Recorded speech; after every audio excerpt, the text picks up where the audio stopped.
चलो रीना, आपके कुछ प्रश्न थे, पूछो बेटा। पहला प्रश्न क्या था आपका? दलित लिटरेचर क्या के बारे में पढ़ा तो मूवमेंट है ये एक लिटरेचर है। नहीं, क्वेश्चन क्या है, ये एक मूवमेंट है दलित लिटरेचर, और इसमें कई राइटर्स आते हैं, इंडियन के भी हाँ हैं। हाँ हाँ, तो मतलब है क्या, ये इसकी डेफिनेशन क्लियर नहीं हो रही। कितना अच्छा बोला इन्होंने। विजय भाई, आपने कभी सुना इसके बारे में कभी ऐसे? अभी तो आप हिंदी में हो, तो हिंदी साहित्य में बहुत से ऐसे लेखक रहे हैं, आपकी क्या राय है इसके बारे में? बेसिक राय एज ए स्टूडेंट, जितना आपको आज तक पता है इसके बारे में। सर, ये एक मूवमेंट तो है, और हाँ। लोगों को धमकाया जाता था जाति पाति के हाँ, लिए। भेदभाव किया जाता अन्य था, सब भेदभाव। तो उसके खिलाफ एक आंदोलन था। ठीक है। देखो बेटा, दलित जो शब्द है ना, इसका अर्थ होता है टूटा हुआ, जिसको तोड़ करके दबा दिया गया समाज में, ठीक है जी। और ये शब्द, जहाँ तक मुझे आइडिया, ज्योतिबा फुले जी ने पहली बार प्रॉपर तरीके से क्वाइन किया, ठीक है बेटे। और ये हाँ, अब देखो इसको फूको से जोड़ो आप, पोस्ट मॉडर्निज्म से। जब आप कोई शब्द क्वाइन करते हैं ना, शब्द में क्या है? शक्ति। जब आपने बोला दलित, बोलते ही आदमी के माइंड में बात आएगी दबाव, इसका शोषण हुआ, इसको हर जगह से कुचला गया। और इसका मतलब ये नहीं उसको और कुचलाना है, बल्कि उसको ये रियलाइज कराना है कि तेरे साथ अन्याय हुआ, ताकि वो मोबिलाइज हो, अपने हित के लिए इकट्ठा हो, एक शक्ति का केंद्र पैदा करना है उसको। एक होता है किसी को जाति सूचक दबा करके दबाना, ये है उसको, उसकी स्मृति शक्ति को जागृत करना। जिस तरह से अब पहले हम कहते थे विकलांग, याद होगा आपको, अब क्या शब्द है? विकलांग शब्द सही नहीं, अब शब्द क्या है सही? आप बताओ कैमरामैन, सही शब्द क्या है आपका? अब बोलते हैं हम दिव्यांग, है ना?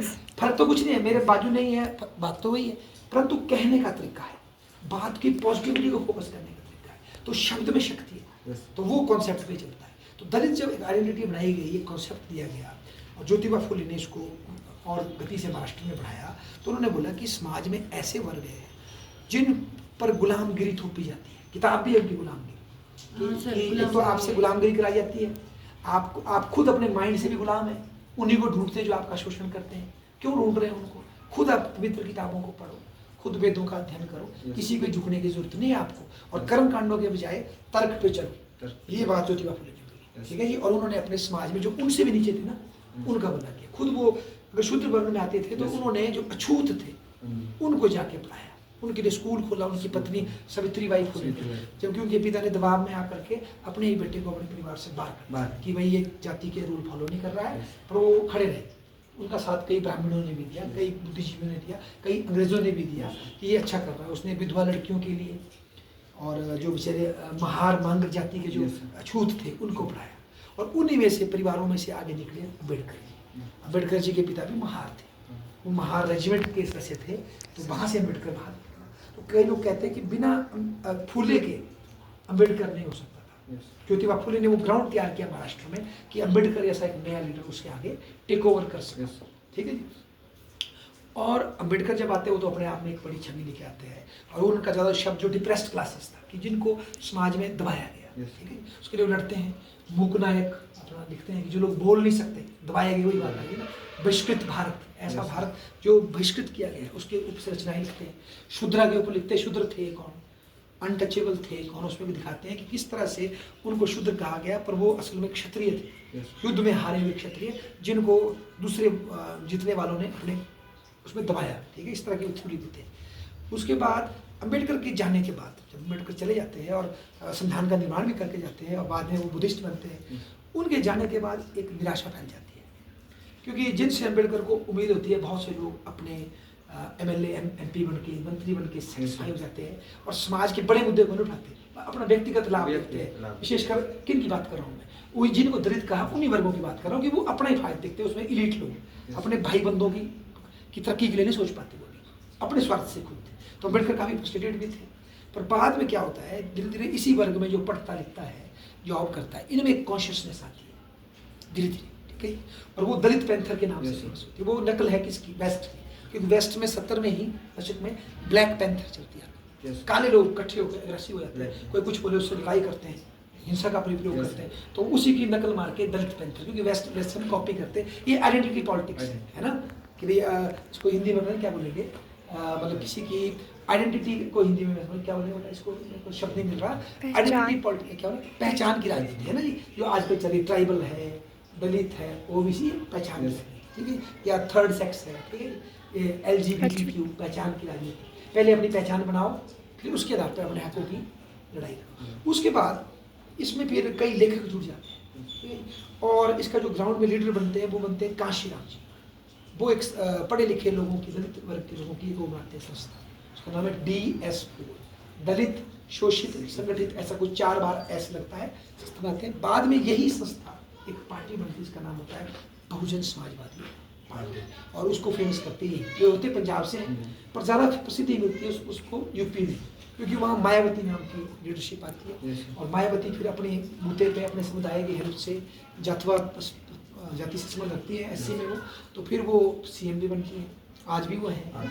तो एक ऐसा एग्जाम्पल आता है कि एक दलित वर्ग से एक CM बनती है लोकतंत्र से, और उसके लिए वो मतलब CO और वर्गों का भी लेती है, और एक अच्छा प्रशासन देने का भी प्रयास करती है। तो एक मतलब पॉलिटिकल पावर भी उसमें दिखती है ना जी। और इसके साथ साथ जो दलित जो आइडेंटिटी है उसको जो आगे बढ़ाती है लेडी भारत में, उसका नाम है गेल ऑम्बिट, एक लेखिका है अंग्रेज, गेल ऑम्बिट। उन्होंने अम्बेडकर की जीवनी द्वारा लिखा और ये बताया किस तरह से अम्बेडकर ने स्ट्रगल किया। तो अम्बेडकर को उन्होंने फिर से जीवित किया। पहले वो मार्क्सवादी थी, बाद में वहाँ से वो अम्बेडकरवादी बनती है, और गेल ऑम्बिट की जो रचनाएं हैं उसमें बड़ा मुखरित रूप से अम्बेडकर को पुनः से वो उनकी मान्यता को दर्शाया गया, और कॉन्शियसनेस बढ़ती है। क्योंकि एक वक्त अम्बेडकर को इतना सम्मान नहीं मिला आज़ादी के बाद, भारत रत्न भी आपको पता होगा 90 के बाद उनको मिला है ना, पर फिर जैसे जैसे वक्त बढ़ रहा है और दलित वर्ग में भी लोग पढ़ रहे हैं, कॉन्शियस हो रहे हैं, तो अब एक ऐसा दौर आ गया, मुझे लगता है आज कोई भी पॉलिटिकल पार्टी अम्बेडकर जी की मानता से मना नहीं करती है, कोई भी कोई पार्टी हो उनकी, और बल्कि उनकी कई और पक्ष की जो उनकी राइटिंग है, चाहे इकोनॉमिक्स की राइटिंग हो, भारत के विभाजन की राइटिंग हो, सब चीज़ों पे उनका आज सम्मान हो रहा है। तो ये उनकी एक क्या दिखती है मानता। तो ये दलित जो है बेसिकली आंदोलन, ये एक आंदोलन है, एक आइडेंटिटी की लड़ाई है, ठीक है, और भारत की लोकतंत्र में अपने हिस्से की शक्ति प्राप्त करने की वो है, मतलब क्षमता है, ठीक है। तो ये मतलब एक पूरी मूवमेंट है, इसमें विचार है, इसमें लेख हैं, इसमें एक्टिविस्ट हैं, पॉलिटिशियन है, मायावती जैसे है। तो ये सब का कल्बिनेशन है दलित एक आंदोलन, ठीक है। हालांकि संविधान में कई दलित ने लिखा, SC वर्ग लिखे, और कई जातियाँ उसमें हैं, कई अनटचेबल थी, कई केवल शूद्र में थी, और वो सब इकट्ठी हुई है, ठीक है। और दलित एक मतलब एक प्रोजेक्ट है, एक आइडेंटिटी है। और मायावती को भी देखें तो उसका पार्टी का नाम है बहुजन समाजवादी पार्टी।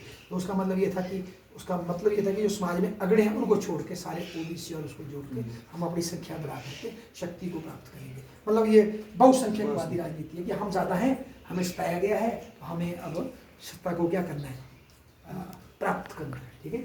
इसमें जैसे चंद्रशेखर रावण है, आजकल देखो उन्होंने भी बड़े फेमस हो गए हैं, अभी उतने भी एक ही उभर रहे हैं, पर बात है क्या किया था उन्होंने अपने गांव के आगे एक तो तस्वीर लगाई और लिखा द ग्रेट चमार, ऐसा कुछ लिखा उन्होंने, और बड़ा विरोध किया लोगों ने, मत लिखो, पर उन्होंने लिखा कि हमें गर्व होना चाहिए। तो वो एक असर्ट कर रहे हैं अपने को और अग्रेसिव तरीके से, ठीक है।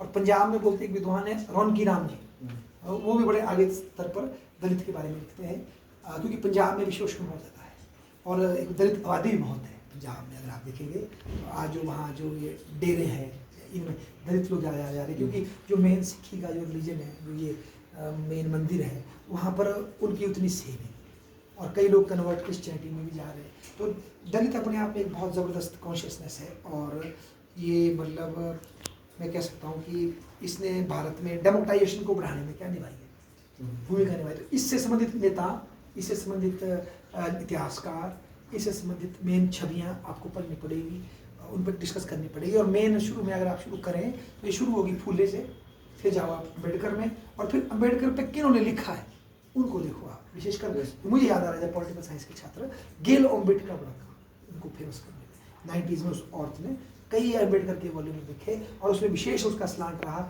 सोशल जस्टिस की तरफ, ताकि अम्बेडकर ने कई तरफ लिखा, ठीक है। तो उससे भी बहुत ज़्यादा पॉपुलर अम्बेडकर हुए हैं आज के दौर में, है नहीं। अच्छा, कोई और प्रश्न क्या बोले थे आप? एक और प्रश्न था आपका? और नहीं था, एक तो दलित राइटर का था, दलित मूवमेंट। हाँ सर, अगर दलितों की बात हो रही है तो जो अपोजिशन कह रहा है इंडिया में कास्ट सेंसस के बारे में, जाति जनगणना, इस पे क्या पॉइंट ऑफ व्यू है सर आपका?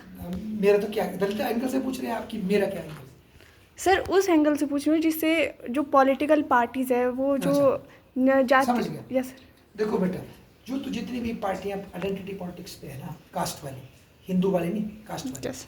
वो चाहती है कि जाति जनगणना हो, इवन अब आरएसएस भी बोल रहा है कि जाति जनगणना होनी चाहिए। कारण ये है, इसके पीछे कारण ये है कि पर जो आरएसएस है सर, वो ये कह रहा है कि जातिगत जनगणना हो वो उस हो जो पिछड़े, रियलिटी में पिछड़े वर्ग की हो। हाँ, उनकी भलाई के लिए। Yes. पर बात करते हैं, रियलिटी ये है कि जातिगत जनगणना का अभी जो लोग फायदा देख रहे हैं वो लोग हैं जो आइडेंटिटी की पॉलिटिक्स कर रहे हैं, कास्ट की। उनका ये मानना है, अगर मान लो आबादी में निकल गया कि शेड्यूल कास्ट की आबादी अगर 15-16% है, अब बढ़ के 18 होगी, ओबीसी की आबादी बढ़कर 50-52 होगी, तो टोटल आबादी बढ़ गई। तो डायरेक्ट मांग ये उठेगी कि रिजर्वेशन क्या की जाए, बढ़ाई जाए। सीधी सी बात है, जॉब्स में हो सकता है ये मांग उठे कि पार्लियामेंट में और बढ़ाई जाए, चलो वो भी हो सकती है। कल को ये बोलते हैं ओबीसी के लिए भी बढ़ाई जाए पार्लियामेंट में, अभी तक तो पार्लियामेंट में है नहीं, पर इनडायरेक्टली फिर ये भी तो मांग उठेगी कि आपका सीएम, आपका पीएम इन जातियों से बढ़े, क्योंकि ये क्या है, ज़्यादा है। तो मतलब एक तरह से ये सत्ता में अपनी संख्या के मुद्दे पे हिस्सा लेने की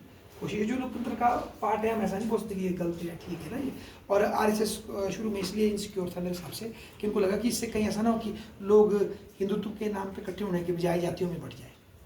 तो अब वो इसको पॉजिटिव में लेकर बोल रहे कि ठीक है हो, और इस गणना से जो आंकड़े आते हैं उसका फायदा किसके लिए होना चाहिए, गरीबी उन्मूलन के लिए। उसमें कारण ये आगे बताता हूँ आपको, इसकी कमी क्या है आइडेंटिटी पॉलिटिक्स की। आपने कहा दलित, आपने कहा ओबीसी, जो अभी सुप्रीम कोर्ट का डिसीजन आया, उसमें जस्टिस गवई जो खुद एससी से बिलोंग करते हैं, उन्होंने बोला हम जो हर एक एससी को बराबर मान रहे हैं, ये भी गलत है। क्यों? क्योंकि सभी एससी बराबर कैसे हो सकते हैं? 70 सालों में कोई एमएलए बन गया, कोई आईएएस बन गया, बड़े तो कम, पर वो तो कम से कम अलग होने चाहिए जो पीछे। तो मतलब हमको विभेद करना पड़ेगा, तो कौन से ज़्यादा लाभ ले चुके, कौन से पीछे, है ना। तो इस एंगल से मुझे लगता है आरएसएस अब समर्थन है, क्योंकि जब आप आंकड़ा लेंगे तो पता लगेगा आपको कि दबे हुए वर्गों में बहुत कम सेक्शन आगे निकला है, बहुत सा सेक्शन आज भी क्या है, पीछे। जब सुविधा लाभ लेने की बारी आती है, जो स्ट्रांग होता है वो ज़्यादा लाभ ले जाता है। चाहे फिर ये ओबीसी की कहानी हो, चाहे एससी की कहानी हो, चाहे ये ईडब्ल्यूएस की कहानी हो, जो ज़्यादा सशक्त है वही ज़्यादा लाभ ले जाएगा। जो असली में ईडब्ल्यूएस बिलोंग करता है, शायद वो उस लेवल पे उस क्षमता को अवेल नहीं कर पाता। तो ये मतलब अब आरएसएस को इसमें होप दिख रही है, क्योंकि हुआ ये है 70 सालों में जो रिजर्वेशन का जो लाभ हुआ है वो बराबर नहीं गया है। क्योंकि ज़्यादा लाभ उसको ही मिला जो थोड़ा स्ट्रॉन्ग था। क्योंकि अगर आपको डॉक्टर लगना है तो उसके लिए पहले पढ़ना तो पड़ेगा। अब आप 10वीं के बाद ही आपको मजदूरी करनी पड़ेगी, आपको डॉक्टर लगना। तो जो परिवार निकल गए उनके बच्चे ज़्यादा निकले, जो पीछे रह गए उनमें अभी भी ज़्यादा विभेद है, नहीं। तो यहाँ अब मुझे ऐसा लग रहा है, और ये एक बड़े कष्ट पे जा रही है हमारी राजनीति, ठीक है। तो बच्चों आपने एक अच्छा प्रश्न पूछा थी ना, इसके लिए बहुत बहुत धन्यवाद। आप भी आए, डिबेट का पार्ट बने, बहुत धन्यवाद। कैमरामैन का भी बहुत बहुत धन्यवाद, थैंक यू।